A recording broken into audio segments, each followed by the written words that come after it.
Yesterday, Donald Trump spoke at the Detroit Economic Club and insulted the city of Detroit. This is what he actually said. I don't think anything that we're talking about today is high on our list. The whole country is going to be like, you want to know the truth? It'll be like Detroit. Our whole country will end up being like Detroit if she's your president. You're going to have a mess on your hands. She just pissed off a lot of folks in Detroit, and the campaign, the Vice President Kamala Harris and Governor Tim Walz, they clapped back. They said we were dead. Detroit waving the white flag, the city filing for bankruptcy. That our best days were behind us. That living here is like living in hell. But you know what we said? We said, F that. We rebuilt ourselves. We looked out for each other, got our hands dirty, and put in the hard work. And this guy, he don't know anything about that. We are a city of winners, of up-and-comers, of builders, the Motor City. Bigger and better. Here, we believe in freedom. We don't bow down to nobody, and we never will. And so what Donald Trump doesn't understand, or care to learn, is that when he said our whole country will end up being like Detroit if she's your president, that he should be so goddamn lucky. I'm Kamala Harris, and I approve this message. Now that's a damn ad. That's how you clap back. In fact, run that shit back. They said we were dead. Detroit waving the white flag, the city filing for bankruptcy. That our best days were behind us. That living here is like living in hell. But you know what we said? We said, F that. We rebuilt ourselves. We looked out for each other, got our hands dirty, and put in the hard work. And this guy, he don't know anything about that. We are a city of winners, of up-and-comers, of builders, the Motor City. Bigger and better. Here, we believe in freedom. We don't bow down to nobody, and we never will. And so what Donald Trump doesn't understand, or care to learn, is that when he said our whole country will end up being like Detroit if she's your president, that he should be so goddamn lucky. I'm Kamala Harris, and I approve this message. Man, that's what I'm saying. Michael Imhotep hosts African History Network show out of Detroit. Matt Manning, civil rights activist, civil rights attorney out of Corpus Christi. And joining us in the studio, Mondale Robinson, principal of the Black Male Voter Project and also mayor of Enfield, North Carolina. That's what I'm saying, Michael. That's how you fire back when somebody comes to your city, insults your city, and you come right back saying, hashtag team whip that ass is ready for you, Trump and Vance. Absolutely. Come out and vote to make sure that the traitor-in-chief never becomes president again. OK, people in Detroit were furious when this happened, Roland. I posted about this on social media yesterday. I said, Detroit, come out and vote and make sure this convicted felon, con man, traitor never becomes president again. What Donald Trump is trying to do is to galvanize white suburbanites around Detroit to come out and vote. And he's saying that America is going to be like Detroit in the past, okay, that was disinvested, where you had high poverty rates, things like this. Detroit is one of the greatest comeback stories in this country. Detroit is not perfect. I'll be the first one to admit it. But homicides are down. A lot of major crimes are down. Investment is up. The population has just increased by 1,800 for the first time in decades. Mayor Mike Duggan has responded back to this, and I'm not a fan of Mike Duggan. I ain't vote for him any of the 3 times that he ran, but he responded on Instagram. He put out a video refuting this nonsense from Donald Trump. Donald Trump is sick, and he's scared of losing. He's scared of going to prison. This should be a clarion call to not just African Americans across the country, but anybody who's going to be negatively impacted by his policies like Project 2025 and Agenda 47 to vote to stop him and vote to put somebody in office competent and whose policies will benefit you. which is Kamala Harris. Matt, if those largely white business leaders who were sitting in the audience, somebody should have stood up and said, oh, hell no, you're not going to insult our city. And there should have been a mass walkout for what that man had to say about Detroit. Yeah, they absolutely should have. And I think Michael's right. I think that's what he's probably trying to do, is not only galvanize people in the suburbs, but play whiteness and the fears. I mean, that's what it comes down to. Facts for this administration, or rather this campaign, don't matter. Fear is what matters. That's why they're out trumpeting stories that have been debunked regarding people eating pets and all kinds of stuff in Ohio that we know is not true. That's because they're leveraging people's fears. And I think what's especially interesting about this is that this is in Michigan, which is a battleground state. So it seems like the last place you want to go is to a state you absolutely have to win the presidency and insult the people in the biggest city in the state. It makes no sense. But that speaks to just the idiocy of this campaign and how they're playing this. But it's about whiteness is what it is. And they're trying to leverage, white fears, essentially.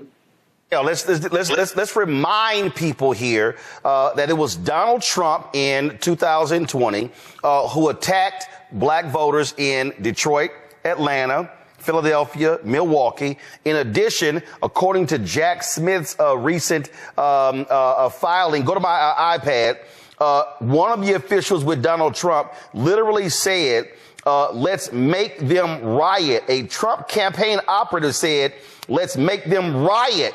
Come out. Let me come back to me. I'm lost the page here. Let's make them riot in Detroit. Let's make them riot after he lost the election. And so right there, that says all you need to know about how they feel about Detroit and black folks. Yeah, I mean, listen, Roland, if we're being honest, it's not just Detroit. It's not just Wisconsin. It's not just the battleground states. Donald Trump don't care about black people anywhere in the world. And he told us that when he said we were descendant of people from S-hole countries. Plus, Donald Trump has a long history, even before I was born in 73, when he first came onto the scene, of hating black people. We couldn't rent from him.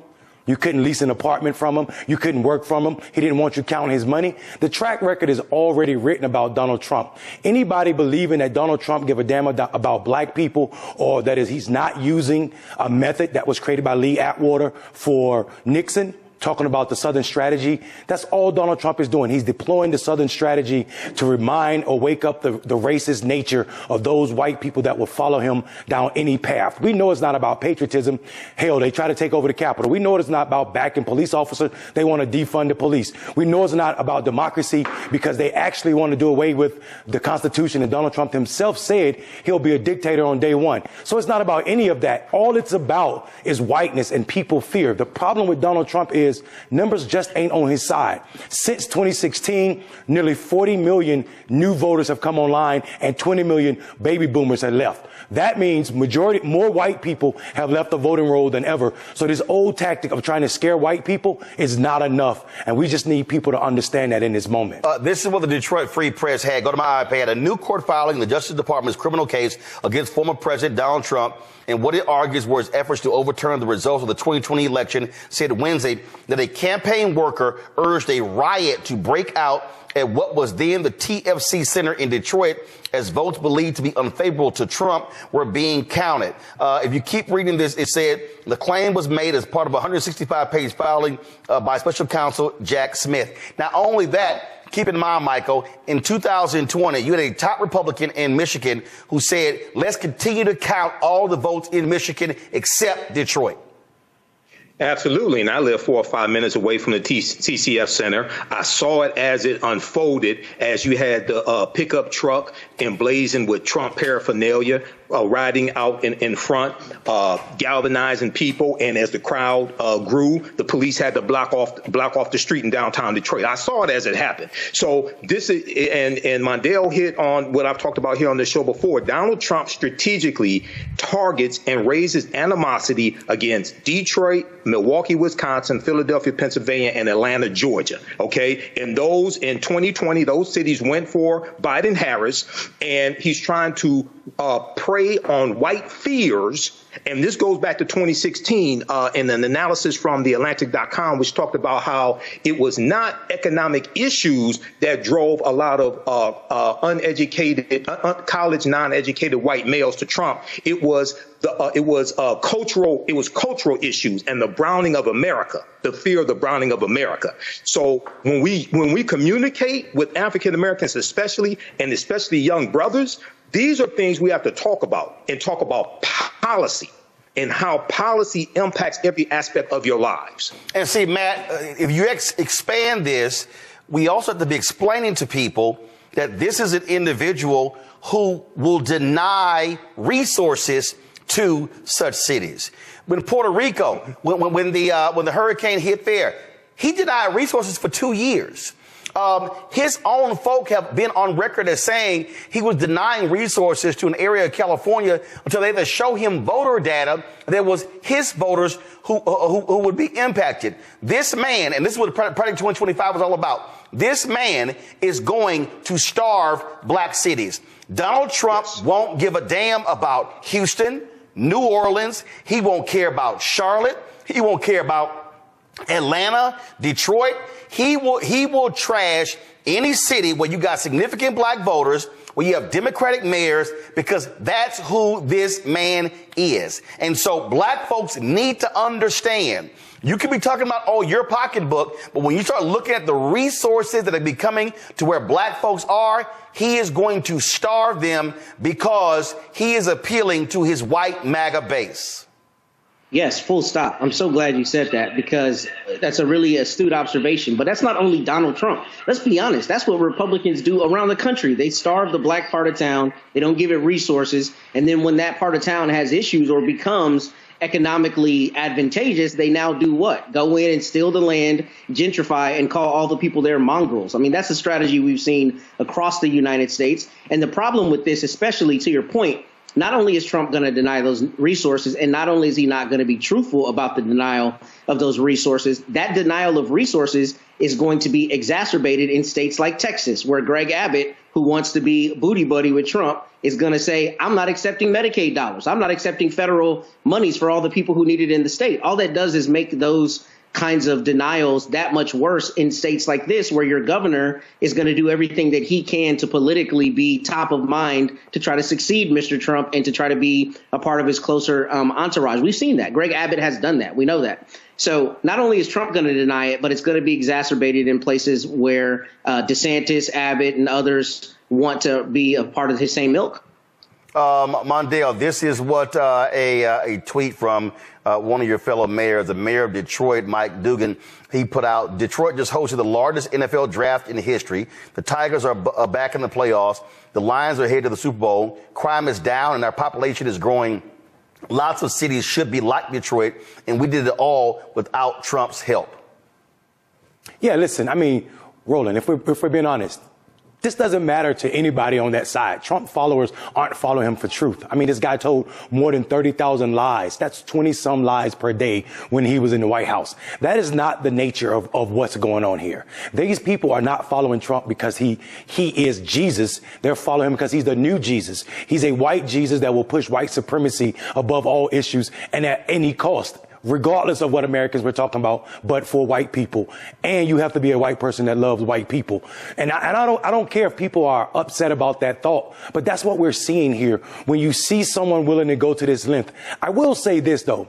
We don't need to talk or explain to black people what's happening with Trump. We see it. Black people know it. I think the world is missing what black people are saying, especially the young brothers. Young brothers aren't saying that they discount progressive ideas. They're just saying that the tactics that we use are not beneficial to their life or how they are reached. We see this because every election cycle since Donald Trump's come on the scene, black men have shown to be more progressive. 2020, Trump got less of the black male vote than he did in 2016. 2016. 2022, we saw more black men voting progressive. In 2023, we saw something that we never thought we would see. In Ohio, black men outperformed everybody on women's right to choose. The closest demographic to us were black women, and they were 8 percentage points behind us. We even voted more for women's right to choose than we did for the legalization of marijuana. So what I think I'm hearing is people are afraid because of Donald Trump's tactic. That means they're working even on some of us, because I know to believe that black men don't understand what's happening right now with Donald Trump is to say that we're living in silos, and black men just ain't. We're at the bottom of all social markers, man. Well, bottom line is this here. What I need black folks to understand is when Donald Trump is sitting here lying, and when he rolls out certain black people and he says that, this rapper or this rapper, when you got a Kodak Black who's of Haitian descent saying, I'm still going to vote for Trump after what that man said about Haitians, that tells you right there the kind of person that you're dealing with. And so what our folks also have to understand, this ain't a moment where you sit on the fence. This is not a moment where it's like, well, you know what? And I hear this all the time. Well, both parties, they really are the same. Actually, they're not. And in a moment, we're going to play my interview with Wendell Pierce. I need people to understand, even when we're having this conversation about both parties, the issue is not party. The issue is your interest. And see, and that's where people keep getting caught up. When I hear a lot of these brothers and sisters, man, the Democratic Party ain't this, they ain't that, ain't nothing happened in 60 years. Well, first of all, we know that's a lie.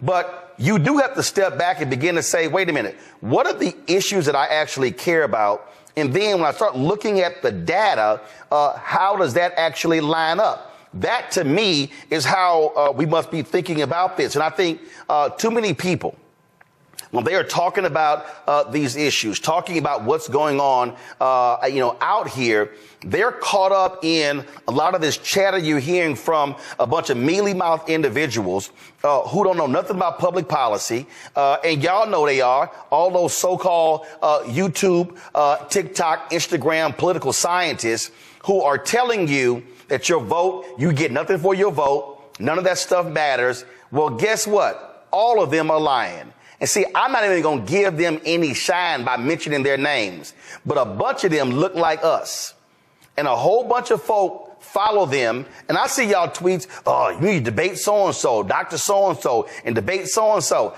I don't debate and waste brain cells with fools. And so we need to understand what's going on here. There are chaos agents who look like us, and there are individuals who some of y'all watch, listen to, who don't give a damn about black people. I love this billboard that's up in Miami right now. I saw it on social media. It says, Haitians who respect themselves don't vote for Trump. Respect Haiti. Go to bit.ly/Haitian votes to make your plan to vote. I love that, because that's saying you don't vote for somebody who disrespects your people. And black folks, that includes us. Everything. Visit our website, AfricanHistoryNetwork.com, AfricanHistoryNetwork.com. You can register for the online history classes that I teach. We deal with thousands of years of history. I teach 2 online history classes, Saturdays 4 p.m. to 6 p.m. and Sundays 4 p.m. to 6 p.m. Saturdays is Ancient Kemet, the Moors, and the Ma'afa, understanding the transatlantic slave trade, what they didn't teach you in school. And then on Sundays, Black resistance movements, from Christopher Columbus to the Haitian Revolution and the Black Power movement, 1492 to 1968. So we have classes coming up this weekend. Classes on sale, $80. We do the sessions live. All the sessions are archived and recorded. You can go back and watch it any time. We have a bundle pack of courses. You can register for both classes also. I do a PowerPoint presentation with book references, articles, video clips. Even after the course is over with, you still have access to the full class. You can go back and watch it anytime. And then Ancient Kemet, the Moors, and the Ma'afa, understanding transatlantic slave trade. That meets this weekend also. You can we have the course outline here that you can download as well. So it gives you a lesson plan for each class session. There's about 100 articles that we reference. The first class is about 200 slides, 15 books that we reference. You don't have to buy any of the books to follow along in class. Click right here to download the lesson plan also, okay? I show you the, it's a very visual class, so I show you the excerpts of the books right on the screen, all right? Okay, so the content is PG-13. You can use this with your children as well. I don't do a lot of cursing. It's not overly vulgar or anything like that. It's nothing like that, okay? Let me see. I just want to make sure I get through all.